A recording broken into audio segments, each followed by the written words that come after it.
السلام علیکم ورحمۃ اللہ وبرکاتہ۔ بسم اللہ الرحمن الرحیم، نحمدہ ونصلی علی رسولہ الکریم، اما بعد۔ تاریخ اسلام میں رسول اللہ صلی اللہ علیہ وسلم کی سیرت کے حوالے سے بات چل رہی تھی، اور اس سے پچھلے درس میں سن 5 ہجری کا اختتام ہوا اور اس کا مختصراً ذکر ہوا۔ آج سن 6 ہجری کو انشاءاللہ شروع کریں گے۔ سن 6 ہجری میں آج کے درس کے عنوان میں جو واقعات بیان ہوں گے، پہلا واقعہ ہے سریہ محمد بن مسلمہ محرم الحرام کے مہینے میں، اور دوسرا واقعہ ہے غزوہ بنو لحیان، اور تیسرا ہے جو ربیع الاول کے مہینے میں، اور تیسرا ہے غزوہ غابہ، یہ ربیع الاخر کے مہینے میں، اور تیسرا آخری جو آج کے درس کا عنوان ہے غزوہ بنو مصطلق، جو شعبان کے مہینے میں پیش آیا۔ اس میں سے کچھ واقعات کو بیان کریں گے۔ مدینہ منورہ سے شمال کی جانب اور نجد کا علاقہ ہے، اور یہاں آباد لوگ جو تھے جمجو لوگ، یہ وہ قبائل تھے جو لوٹ مار کیا کرتے تھے کہ یہ عرب تھے۔ اسی طرح جنوب کی طرف مکہ مکرمہ کے لوگ تھے، اور مغرب کی طرف غالباً تہامہ کا علاقہ تھا، یہ ساحلی پٹی تھی۔ تو حضور صلی اللہ علیہ وسلم کو اطلاع ملی کہ جو آس پاس قبائل ہیں انہوں نے اسلام کے خلاف کچھ سازش شروع کی ہے، اور مسلمانوں کے خلاف انہوں نے کچھ تحریک شروع کی ہے۔ آپ صلی اللہ علیہ وسلم نے محمد بن مسلمہ رضی اللہ عنہ کو صحابہ اکرام کی ایک جماعت دی، اور ان کو آپ نے فرمایا کہ ان کے جاؤ ان کا یہ مسئلہ حل کر دو۔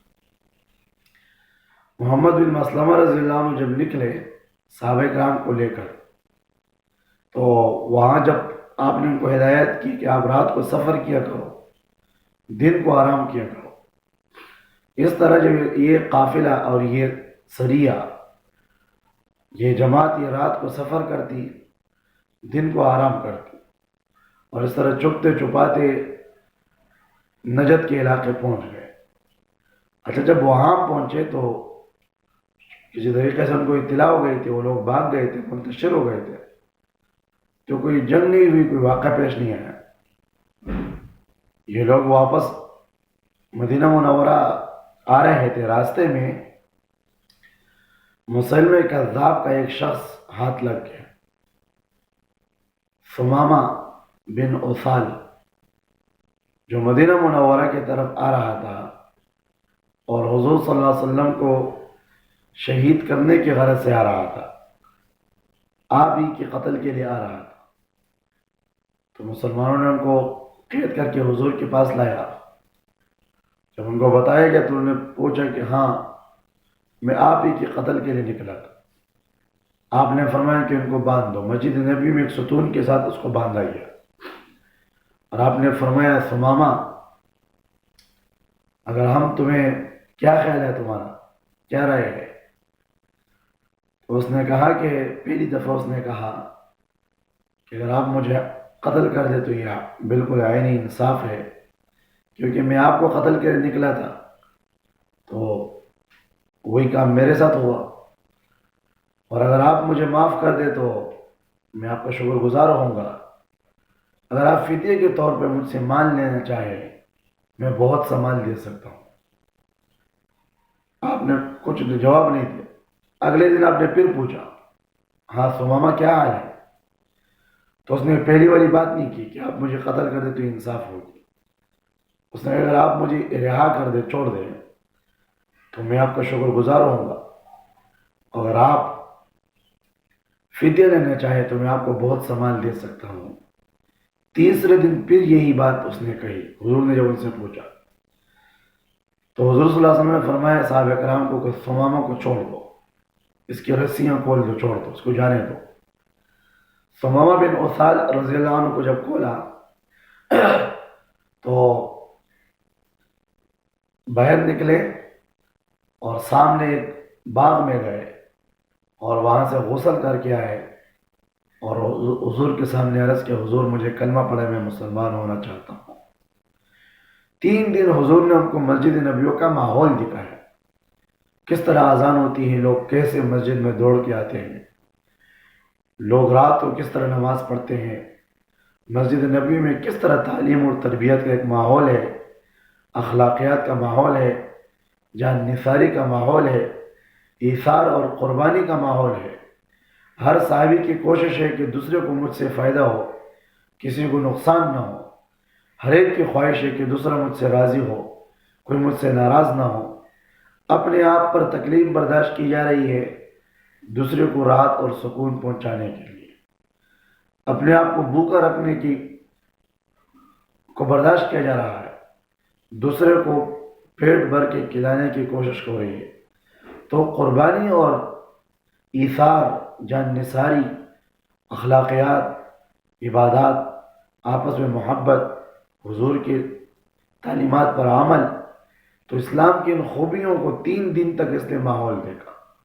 یہ مسجد کا ماحول ہر جگہ ہونا چاہیے کہ وہ ماحول حضور کے دور میں جو مسجد نبوی کا ماحول تھا تو لوگ اس کو دیکھ کر بھی مسلمان ہوتے، ایمان کی دعوت دیے بغیر ہی ایک عملی طور پر ان کو دعوت ملتی تھی۔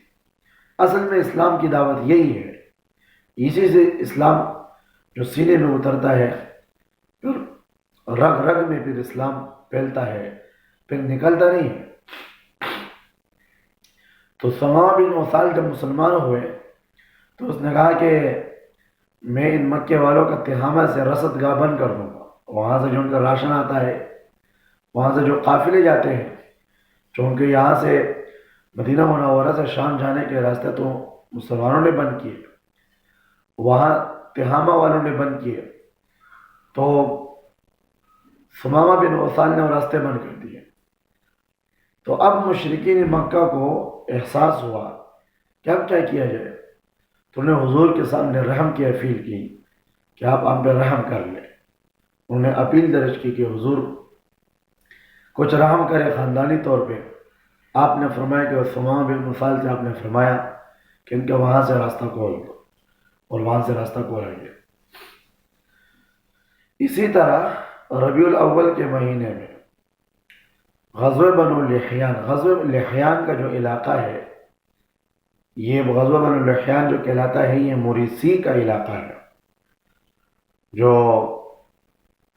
اور موریسی کا علاقہ وہ علاقہ ہے جہاں 70 قراء صحابہ کرام کو سازش کے تحت لے جا کر ان کو وہاں بے دردی کے ساتھ شہید کیا گیا تھا، اور یہ وہی علاقہ ہے۔ تو حضور صلی اللہ علیہ وسلم آپ کو بڑا صدمہ اسے پہنچا تھا، ایک سردار نے آ کر جھوٹ بولا تھا کافروں کے کہنے پر، تو آپ نے ان کو 70 قراء صحابہ کرام دیے، انہیں وہاں جا کر ان کے ساتھ ان کا گھیراؤ کیا اور ان کو وہاں بے دردی کے ساتھ شہید کیا گیا۔ آپ انہی کا قصاص اور ان کے بدلہ لینے کے لیے آپ نے صحابہ کرام کی ایک جماعت اپنے ساتھ لی اور آپ نکلے، لیکن جب آپ وہاں پہنچے تو لوگ وہاں سے بھاگ چکے تھے اور ہاتھ نہیں آئے، اس لیے کوئی جنگ کی صورت پیش نہیں آئی، اور چند دن ٹھہر کر آپ واپس تشریف لائے۔ اور ربیع الاخر کے مہینے میں مدینہ منورہ کی پہاڑیوں کے پچھلے جانب، غالباً شمال کے جانب پہاڑیوں کے پیچھے ایک چراگاہ تھی غابہ کے نام سے، غابہ جنگل کو کہا جاتا ہے۔ تو وہ جو جگہ تھی غابہ، وہ جگہ طے ہوئی تھی، یہ صرف جو اونٹ تھے، صدقے کے اونٹ تھے، ان کو چرانے کے لیے جگہ تھی، وہاں اونٹ چرائے جاتے تھے، اور کچھ صحابہ کی ڈیوٹی لگائی گئی تھی کہ آپ لوگ یہاں اونٹ چرایا کریں۔ تو وہ صحابہ کرام جو وہاں ان کی ڈیوٹی تھی وہ اپنے گھر والوں کو بھی وہاں لے کے گئے تھے، اپنے لیے وہاں رہائش کی جگہ بھی بنائی تھی۔ تو کچھ جنگجو قبائل آ کر انہوں نے غابہ پہ حملہ کیا اور اونٹ بھی لے کے گئے، اور صحابہ کرام ایک صحابی کی بیوی کو بھی لے کے گئے۔ تو حضور صلی اللہ علیہ وسلم کو اس کی اطلاع ملی، آپ نے صحابہ کرام کو ساتھ لیا اور ان کے پیچھے گئے۔ ایک صحابی ہے جس کے بارے میں حضور صلی اللہ علیہ وسلم نے ارشاد فرمایا کہ ہمارے پیدل سواروں میں سب سے تیز سوار یہ صحابی ہے، اس کا نام میرے ذہن سے نکل گیا۔ تو وہ صحابی اتنے تیز دوڑتے تھے پیدل سواری کے بغیر کہ ان کے پیچھے پیچھے تھے، ان کو تیر مارتے، نشانہ باز بھی تھے۔ تو چلتے چلتے چلتے سارے اونٹ ان سے چھڑائے اور مجبور ہو کر عورت کو بھی چھوڑ دیا، اور اپنا بھی سامان ان سے رہ گیا، اور وہاں سے جان چھڑا کر نکل گئے، بھاگ گئے۔ تو آپ نے فرمایا، جب ان کے صحابی کی تعریف فرمائی کہ ہمارے پیدل سواروں میں سے سلمہ بن اکوع رضی اللہ عنہ، غالباً سلمہ بن اکوع، یہ پیدل بہت تیز دوڑا کرتے تھے، یہاں تک کہ صحابہ کرام اونٹوں پر اور گھوڑوں پر دوڑتے، یہ صحابی پیدل دوڑتے، ان کے ساتھ مقابلہ کرتے، اتنے تیز دوڑتے۔ تو اپنا جو ہے اونٹ اور وغیرہ سامان واپس آ گیا، کوئی جنگ کی صورت میں پیش نہیں ہے، وہ لوگ بھاگ گئے۔ اسی طرح حضور صلی اللہ علیہ وسلم کو اطلاع ملی اور آپ کو خبر ہوئی کہ بنو مصطلق قبیلے کا سردار وہ کافروں کے اشارے پر چل رہا ہے اور مسلمانوں کے خلاف وہ منصوبہ بندی کر رہا ہے جنگ کی، اور ان کے تحریک میں، ان کے منصوبے میں ان کے ساتھ شامل ہے۔ آپ نے صحابہ کرام کی ایک جماعت اپنے ساتھ لی اور آپ نکلے۔ غزوہ بنو مصطلق تاریخ کا مشہور غزوہ ہے اور اس میں بڑے واقعات پیش آئے۔ اسی طرح اس میں عفق کا واقعہ بھی پیش آیا، حضور حضرت عائشہ صدیقہ رضی اللہ عنہ پر تہمت کا واقعہ، صحابہ کرام کے بیچ میں جنگوں کا واقعہ پیش آیا، لڑائی کا واقعہ پیش آیا۔ تو حضور صلی اللہ علیہ وسلم نے، اب یہ علاقہ پڑتا ہے جنوب کی جانب، آپ نکلے شمال کی جانب، تو آپ شمال کی جانب نکلے، یہ آپ کی حکمت عملی تھی، اور آپ شمال کی جانب سے گھوم کر آپ نے ان پہ حملہ کیا۔ اچانک ان پہ حملہ ہوا، ان کو لوگوں کو بھی مارا، قیدی بھی آئے۔ اسی جنگ میں اس قبیلے کے سردار حارث کی بیٹی برہ بھی مسلمانوں کی قید میں آئی، برہ بنت حارث۔ برہ بنت حارث جب غنیمت کے اموال تقسیم ہو گئے تو برہ ایک صحابی کے حصے میں آئی، سردار کی بیٹی تھی۔ تو اس برہ نے اس صحابی سے کہا کہ میں آپ سے مکاتبت کرتا ہوں۔ مکاتبت کا معنی ہوتا ہے کہ جو غلام ہوتے تھے، کوئی قیمت طے کر کے وہ اپنے آقا کو دیتے اور وہ آزاد ہو جاتا۔ تو اس نے مکاتبت کر لی، تو یہ برہ حضور کے پاس آئی اور عرض کیا کہ میں نے آپ کی صحابی، میں فلاں صحابی کے حصے میں ہوں، میں نے ان سے مکاتبت کر لی ہے، اب میرے پاس دینے کے لیے کوئی قیمت نہیں ہے، آپ کچھ دے دیں مجھے۔ آپ سخی تھے، آپ کے اخلاق، آپ کا کردار، آپ کی زندگی، ہر ایک ان سے متاثر تھا۔ تو آپ نے فرمایا کہ آپ نے ان کو عقد نکاح کی پیشکش کی، اور آپ نے فرمایا کہ اگر آپ میرے نکاح میں آتی ہے تو آپ آزاد ہو جائیں گے۔ تو انہوں نے اس بات کو قبول کیا کہ حضور کی نکاح میں آئے۔ یہ ان کے لیے سعادت تھی کہ عورت حضور کی نکاح میں آئے، اللہ کی قسم اس سے کوئی بڑی نعمت نہیں ہو سکتی۔ کتنی عظیم نعمت ہے، عظیم الشان نعمت ہے، یہ تو ان کو شکریہ ادا کرنا چاہیے جن کو حضور نے خود کہا کہ آپ میرے عقد نکاح میں ہیں۔ تو بات طے ہو گئی، عقد نکاح حضور صلی اللہ علیہ وسلم کے ساتھ ان کے نکاح ہوا، تو صحابی کو جب پتہ چلا کہ آپ تو حضور کے نکاح میں آئے، تو انہوں نے آزاد کر دیا ان کو، اور باقی صحابہ کرام کے اس قبیلے کے، اس برہ کے قبیلے کے جتنے قیدی مسلمانوں کے ہاتھ میں تھے، تو ان کو جب خبر ہو گئی کہ برہ کے ساتھ تو حضور کا نکاح ہوا، اب تو یہ ہمارے سسرال بن گئے، تو حضور نے سارے صحابہ کرام نے ان کے رشتہ داروں کو رہا کر دیا کہ اب یہ ہمارے رشتہ دار ہیں۔ یہ تھے صحابہ کرام کے اخلاق، اسی کو دیکھ کر لوگ مسلمان ہوتے تھے۔ حضور صلی اللہ علیہ وسلم نے ان کا نام تبدیل کیا اور ان کا نام رکھ دیا ام المؤمنین جویریہ رضی اللہ تعالیٰ عنہ۔ جویریہ مشہور نام ہے، ان کا پہلا نام برہ تھا، جویریہ بنت حارث رضی اللہ عنہ۔ اچھا، ان کے والد کو جب خبر ہو گیا حارث کو، تو اپنی بیٹی کو چھڑانے کے لیے اپنے ساتھ اونٹ لے کر آئے فدیے کے طور پہ۔ وادی عقیق ایک جگہ ہے جہاں اس نے کچھ اونٹ وہاں چھوڑ دیے چرانے کے لیے، کچھ اونٹ حضور کے پاس لے کر آیا اور کہا کہ آیا حضور کے سامنے کہ میں اپنی بیٹی کو کے بدلے میں فدیہ دینا چاہتا ہوں، میں غریب ہوں، میرے پاس کوئی چیز نہیں ہے، یہ چند اونٹ ہیں، آپ اس کو لے کر میری بیٹی آزاد کر دیں، مجھے دے دیں۔ آپ نے فرمایا کہ حارث، وادی عقیق میں جو اونٹ چھوڑ کر آیا ہے وہ کس کے ہیں؟ اس نے قسم کھائی کہ یہ معاملہ صرف اللہ کو اور مجھے معلوم ہے، اس جگہ وہ میں اکیلا آیا ہوں، میرے سوا اور اللہ کے علاوہ کسی کو پتہ نہیں ہے کہ میں نے وادی عقیق وہاں جگہ میں اونٹ چھوڑ کے آیا ہوں اور کچھ لے کر آیا ہوں۔ تو اس نے وہ یہ بات جب سنی، اس نے فوراً کلمہ پڑھا اور حارث بھی مسلمان ہوا، آپ کے سسر بھی مسلمان ہو گئے، تو جویریہ بھی مسلمان ہو گئی اور حضرت حارث رضی اللہ عنہ بھی مسلمان ہو گیا، رضی اللہ عنہ بن گئے۔ اچھا، اس طرح یہ مال غنیمت کے حوالے سے ہو گئی، اور جویریہ بنت حارث رضی اللہ عنہ کا نکاح کے حوالے سے بھی ہو گئی۔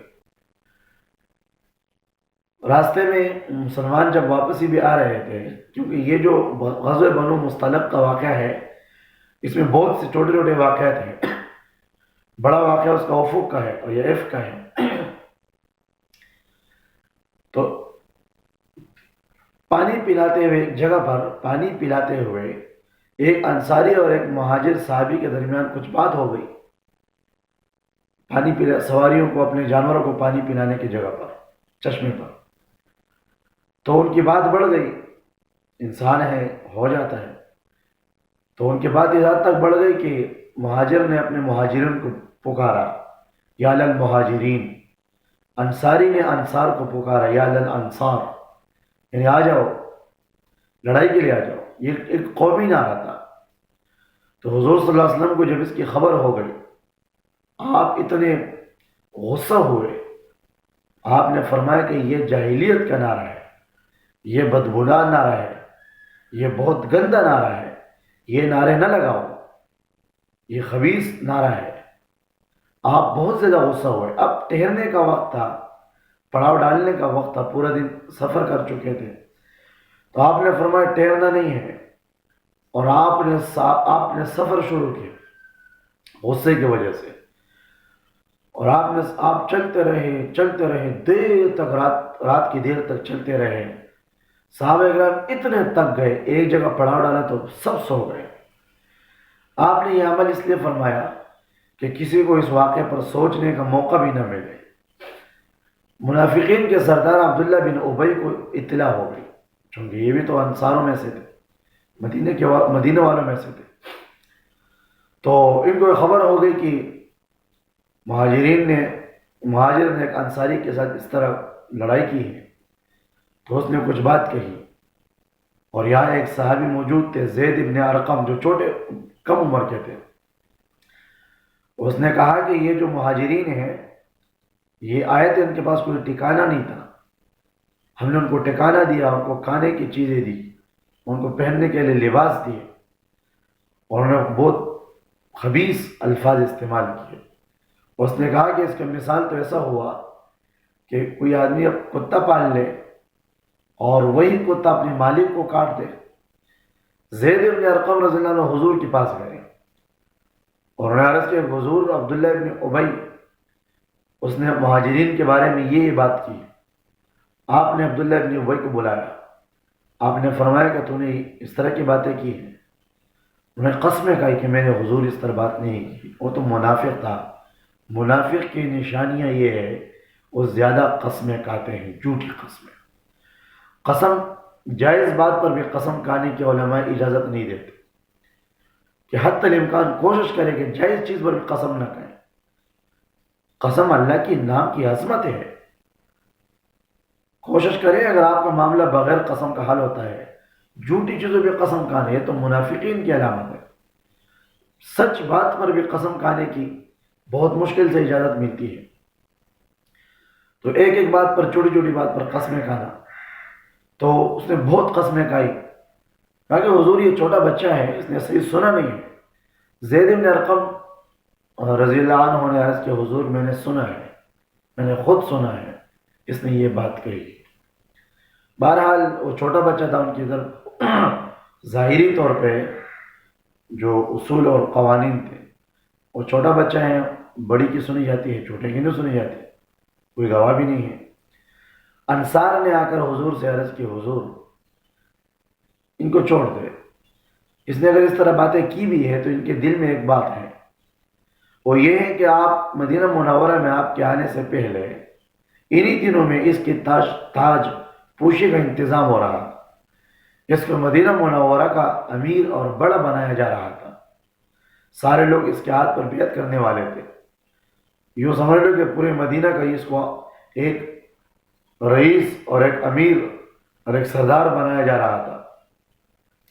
لیکن چونکہ جب آپ مدینہ منور تشریف لائے تو اس کی جو سردار، جو اس کی تاج پوشی تھی، سرداری تھی، اس کا جو بڑا بننا تھا، وہ سارا خاک میں مل گیا۔ اب اسی حسد میں، اسی غم میں اس کے دل میں یہ باتیں ہیں۔ آپ نے فرمایا چلو صحیح ہے۔ اچھا اس کے بیٹے کو خبر ہو گئی، عبداللہ ابن ابی جو منافق ہے، اس کا بیٹا ہے، مخلص مسلمان ہے، صحابی ہے، اس کا نام ہے عبداللہ۔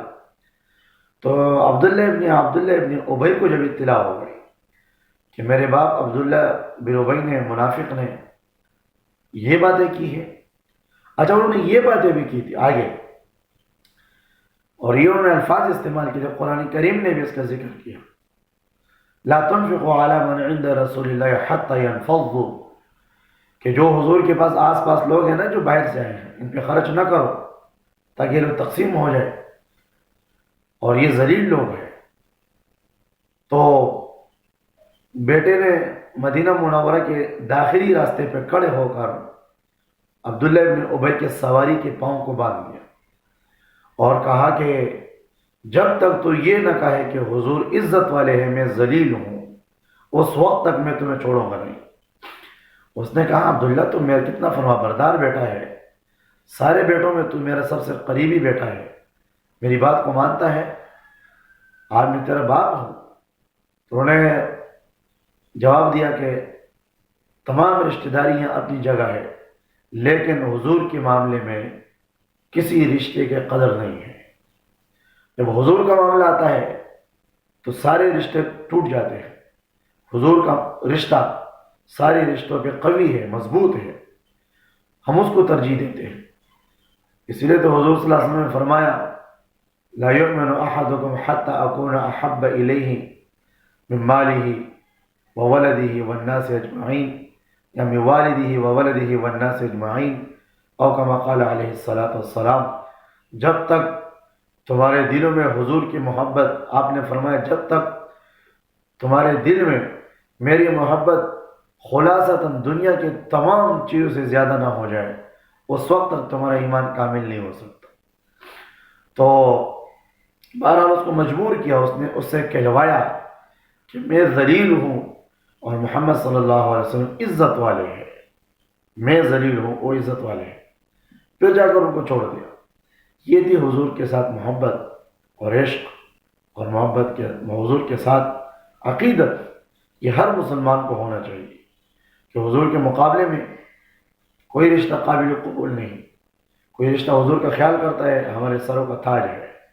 کوئی حضور کی عزت کے بارے میں، حضور کے رشتے کے معاملے میں رکاوٹ بنتا ہے، اس رشتے کی قدر نہیں ہے. تو یہ غزوہ بنو مستلق کے حوالے سے کچھ بات ہو گئی. اگلے درس میں انشاءاللہ اس میں جو مشہور واقعہ ہے حضور صلی اللہ علیہ وسلم کی سب سے قریبی زوجہ ام المؤمنین حضرت عائشہ صدیقہ رضی اللہ عنہ، چونکہ وہ بھی اس واقعے میں سفر میں ساتھ تھی، تو اگلے درس میں انشاءاللہ اس واقعے کو بیان کریں گے کہ حضرت عائشہ صدیقہ رضی اللہ عنہ پر تہمت لگی، جھوٹی تہمت لگی، اور وہ کیا واقعہ ہوا، اس کا حل کیا ہوا، کس نے لگائی تھی. تو اس کا اگلے درس میں انشاءاللہ اس کو بیان کریں گے. اللہ تعالیٰ عمل کرنے کی توفیق عطا فرمائے. وآخر دعوانا الحمدللہ رب العالمین.